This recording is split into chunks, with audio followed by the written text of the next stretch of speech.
March ഉദ്ഘാടനം ചെയ്യുന്നത് എന്നും ഏതൊരു കാര്യത്തിലും നമ്മോട് കൂടെയുള്ള നമ്മുടെ ജില്ലാ കോൺഗ്രസ് കമ്മിറ്റിയുടെ ബഹുമാന്യനായ അധ്യക്ഷൻ ശ്രീ മുഴുവൻ ആളുകളെയും ഈ പരിപാടിയിലേക്ക് സ്വാഗതം ചെയ്യുന്നതിനു വേണ്ടി ബഹുമാന്യനായ DCC പ്രസിഡന്റിനെ ക്ഷണിച്ചുകൊണ്ട് വാക്കുകൾ നിർത്തുന്നു. ജയ് ഹിന്ദ്. മനസ്സു നിറയെ ഭയമാണ്. ദൈവത്തിന്റെ സ്വന്തം നാട് ലഹരിയുടെ നാടായി മാറിയിരിക്കുന്നു. കുട്ടികളിലെ സ്കൂൾ അയക്കാൻ പേടിയാണ്, കോളേജിൽ അയക്കാൻ പേടിയാണ്. വിദ്യാർത്ഥി സമൂഹം ലഹരിയുടെ പിടിയിലമർന്നിരിക്കുന്നു. എന്തെല്ലാം വാർത്തകൾ കേൾക്കുന്നു. അമ്മ മകൻ അമ്മയെ കൊല്ലുന്നു, സഹോദരൻ സഹോദരി കൊല്ലുന്നു, അച്ഛൻ മകളെ കൊല്ലുന്നു. നമ്മുടെ നാട്ടിൽ താമരശ്ശേരിയിലാണ് കുറെ സുഹൃത്തുക്കൾ ചേർന്നൊരു സഹപാഠിയെ അടിച്ചു കൊന്നത്. ആ വാർത്ത ഞാനും വായിച്ചു. 2 ദിവസം മുമ്പാണ് എലത്തൂരിലെ ഒരു അമ്മ മകനെ പിടിച്ച് പോലീസ് ഏൽപ്പിക്കുന്നത്. ആ അമ്മയെ കാണാൻ ഞാൻ പോയിരുന്നു. ഒരമ്മ മകനെ പിടിച്ച് പോലീസിനെ ഏൽപ്പിക്കണമെങ്കിൽ എത്ര ഭയാനകമായിരിക്കും അവിടെ ഉണ്ടായിരിക്കുന്നത്. പൊട്ടിക്കറിഞ്ഞുകൊണ്ട് ആ അമ്മ പറഞ്ഞ വാക്കുകൾ ഉത്തമമെന്ന് തോന്നിയ പണി ഞാൻ ചെയ്തു എന്നാണ്. ഒരു മകനെ അല്ലെങ്കിൽ മകളെ താലോലിക്കാൻ മാത്രം മുമ്പുന്ന അമ്മ മനസ്സ് ആ മകനെ പിടിച്ച് പോലീസിൽ ഏൽപ്പിക്കേണ്ട സാഹചര്യത്തിലേക്ക് ലഹരി മാഫിയ നമ്മുടെ നാടിനെ പിടിമുറുക്കിയിരിക്കുകയാണ്. അനിയുണ്ട്, എല്ലാവരെയും അഭിവാദ്യം ചെയ്തു. അനിതാ കൃഷ്ണനുണ്ട്, ഇതിൽ പങ്കെടുക്കാൻ വന്ന എല്ലാവരെയും ഷാജിദ് അറഫത്ത് എത്തുന്നു. എല്ലാവരെയും അഭിവാദ്യം ചെയ്തുകൊണ്ട് ഇതിനുള്ള പോരാട്ടത്തിൽ ഒരു മനസ്സായി ഒറ്റക്കെട്ടായി നാടിന് വേണ്ടി നമുക്ക് അണിചേരാമെന്ന് പറഞ്ഞുകൊണ്ട്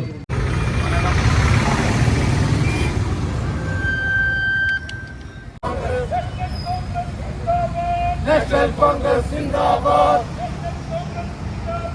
National Congress Zindabad. Prasedam, prasedam, prasedam, prasedam.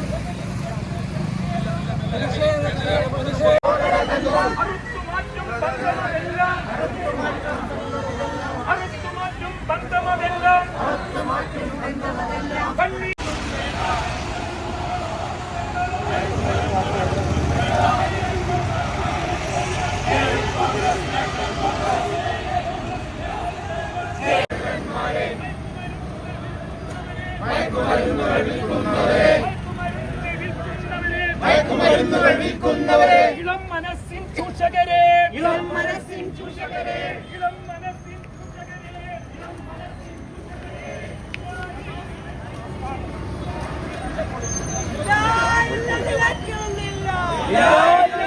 ചൂഷകരെ. പോരാട്ടങ്ങൾ നിലയ്ക്കുന്നില്ല.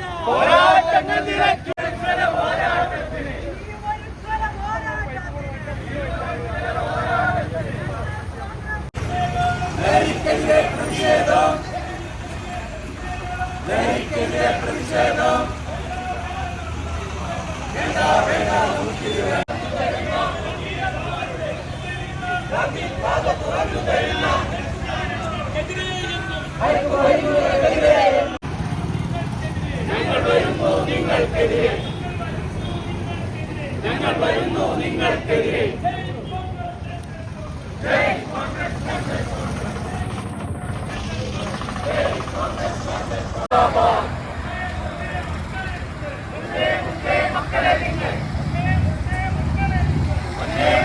മക്കളെ നിങ്ങൾ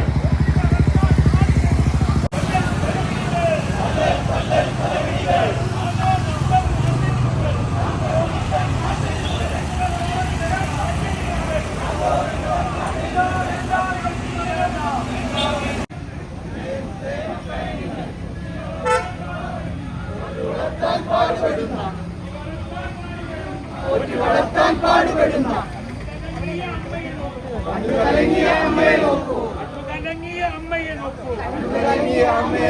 ചേർത്തുപിടിക്കാൻ സംരക്ഷിക്കാൻ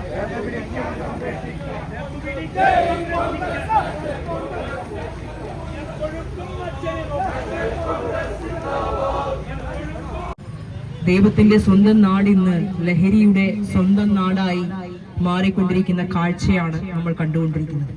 അതിന്റെ പ്രധാനമായിട്ടുള്ള കാരണം നമ്മൾ കഴിഞ്ഞൊരു 10-20 വർഷം എടുത്ത് പരിശോധിക്കുന്ന സമയത്ത് കാണാൻ കഴിയുന്നത് കഴിഞ്ഞ LDF സർക്കാർ ആ സർക്കാരിന്റെ കാലഘട്ടത്തിൽ എടുത്തിട്ടുള്ള നിലപാടുകളുമാണ് കേരളത്തിൽ ഇത്രയധികം ലഹരി ഒഴുക്കിന് സാഹചര്യം ഒരുക്കിയത് എന്ന് എല്ലാവർക്കും അറിയാം.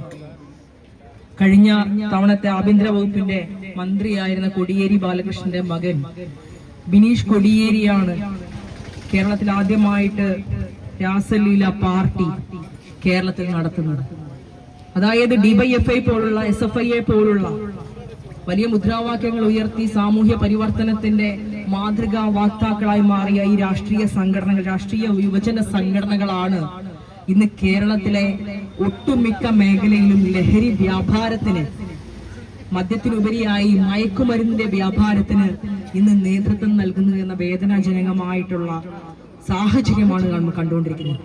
ഈ ഒരു വൈകിയ വേളയിൽ, ഒരു വൈകുന്നേരം രാത്രിയോട് അടുക്കുന്ന സമയം നമ്മളെല്ലാവരും ഈ തെരുവിലിറങ്ങി നമ്മുടെ പ്രതിഷേധ ജ്വാല ഉയർത്തുന്നതിന് വേണ്ടി നമ്മൾ ഇവിടെ സന്നിധരായിട്ടുണ്ടെങ്കിൽ നമ്മുടെ മക്കള്, നമ്മുടെ വരുന്ന തലമുറ സ്വൈര്യമായി സമാധാനത്തോടുകൂടി നല്ല രീതിയിൽ, നല്ല ബോധമുള്ള ഒരു തലമുറയായി വളരണമെന്നുള്ള ആഗ്രഹം നമ്മുടെ എല്ലാവരുടെയും ഉള്ളിലുള്ളത് കൊണ്ടാണ്.